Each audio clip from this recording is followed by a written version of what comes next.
ಪುರಸಭೆ ಮುಂಭಾಗದಲ್ಲಿ ನಾರಿಯರು ಧರಣಿ ಸತ್ಯಾಗ್ರಹ ಮಾಡುತ್ತಿದ್ದಾರೆ.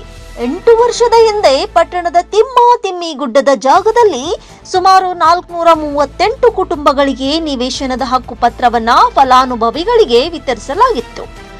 ಆದರೆ ಇದುವರೆಗೂ ನಿರ್ದಿಷ್ಟ ಜಾಗ ತೋರಿಸದೆ ಅನ್ಯಾಯ ಮಾಡಲಾಗುತ್ತಿದೆ.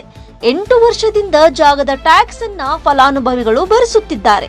ಹಲವಾರು ಬಾರಿ ಅಲಿದಾಡಿದರೂ ಯಾವ ಅಧಿಕಾರಿಗಳು ಶಾಸಕರು ಸ್ಪಂದಿಸದ ಹಿನ್ನೆಲೆಯಲ್ಲಿ ಲಕ್ಷ್ಮೇಶ್ವರ ಪಟ್ಟಣದ ಪುರಸಭೆ ಎದುರು ಕ್ರಾಂತಿವೀರ ಸಂಗೊಳ್ಳಿ ರಾಯಣ್ಣ ಅಭಿಮಾನಿ ಬಳಗ ಹಾಗೂ ವಿವಿಧ ಕನ್ನಡ ಪರ ಸಂಘಟನೆಗಳಿಂದ ಅಹೋರಾತ್ರಿ ಧರಣಿ ಹಾಗೂ ಉಪವಾಸ ಸತ್ಯಾಗ್ರಹ ಹಮ್ಮಿಕೊಳ್ಳಲಾಗಿದೆ. ಮುನ್ಸಿಪಾಲಿಟಿಗೆ ಪ್ರತಿ ಸಲನೂ ಬಂದು ಹೋಗಿ ನಾನು ಚೀಫ್ ಆಫೀಸರ್ ಹತ್ರ ಭೇಟಿ ಆಗಿನಿ, ಎಲ್ಲರ ಹತ್ರನೂ ಭೇಟಿ ಆಗ್ಬಿಟ್ಟಿನಿ. ನನಗೆ 10 ವರ್ಷ ನಾನು ಅಡ್ಡಾಡಿ ಭಾಳ ನನ್ನ ಮನೆ ಇಲ್ಲ ಆಗ್ತದೆ. ಎಷ್ಟೋ ಮಂದಿ ಅವಮಾನ ಮಾಡ್ಯಾರ. ಇಷ್ಟೆಲ್ಲ ತಡ್ಕೊಂಡು ನನಗೆ ಮನೆ ಬೇಕು, ನನಗೆ ಮನೆ ಮಾಡಿಕೊಟ್ರು ನನಗೆ. ಈ ವೇಳೆ ಚಿಕ್ಕ ಮಕ್ಕಳು ಧರಣಿಯಲ್ಲಿ ಭಾಗವಹಿಸಿದ್ದಾರೆ.